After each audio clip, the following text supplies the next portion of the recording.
Bonjour à tous, je suis ravie de vous retrouver pour un nouvel épisode du programme des experts de la lutte anti-limaces. Alors aujourd'hui on est retourné sur le terrain, nous sommes dans la région Centre-Val de Loire, à quelques encablures de Tours, et on a rendez-vous avec Frédéric Bizieux qui a fait le choix d'apporter son anti-limace au niveau de la ligne de semis du colza. Donc il va nous expliquer comment il envisage ça et comment il s'y prend. Allez, on y va.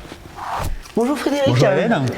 Merci de nous accueillir pendant cette période un peu chargée des semis de colza. Tu peux nous présenter ton exploitation? Ça fait à peu près 320 hectares. J'ai une rotation de 3 cultures, blé, orge et colza, sur des sols limoneux, caillouteux, quasiment entièrement drainés. Alors depuis quelques années, je suis passé au semis au strip-till.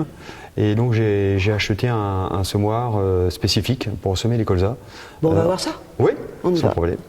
Tu positionnes l'anti-limace en localisé au moment du semis. J'imagine qu'il faut des caractéristiques bien spécifiques pour l'anti-limace, pour cet usage en particulier. Oui, bien sûr. Il y en a plusieurs. La première chose, c'est la taille du granulé. Parce qu'il faut que le granulé passe bien dans le microgranulateur. Ensuite, quand on a un petit granulé, ça permet d'avoir plus d'impact sur la ligne de semis pour mieux protéger les plantes.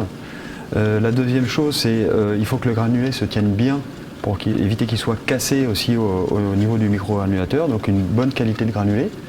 Et enfin, il faut que le granulé soit appétant et qu'il tienne aussi à la pluie. C'est différents critères comme ça qui vont me permettre de choisir le granulé qui va le mieux pour cet usage-là. Alors justement, pourquoi tu privilégies le fait de mettre l'anti-limace en localisé? Alors pour plusieurs raisons. Premièrement, l'avantage c'est qu'on met l'anti-limace en même temps qu'on sème, donc on gagne un passage.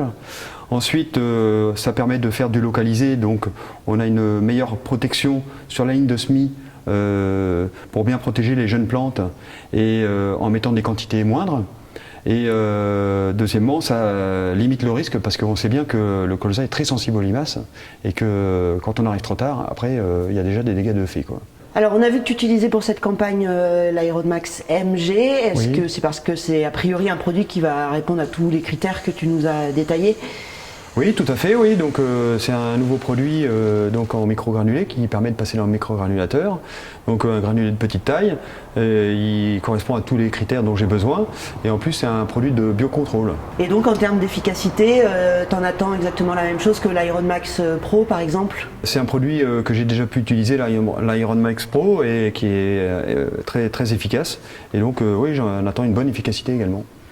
Merci Frédéric pour ces explications. On comprend bien qu'en fonction de sa stratégie d'application d'anti-limace, il y a un certain nombre de critères à considérer et l'Aerodmax MG semble parfaitement approprié pour l'usage en localisé sur la ligne de semis via un microgranulateur.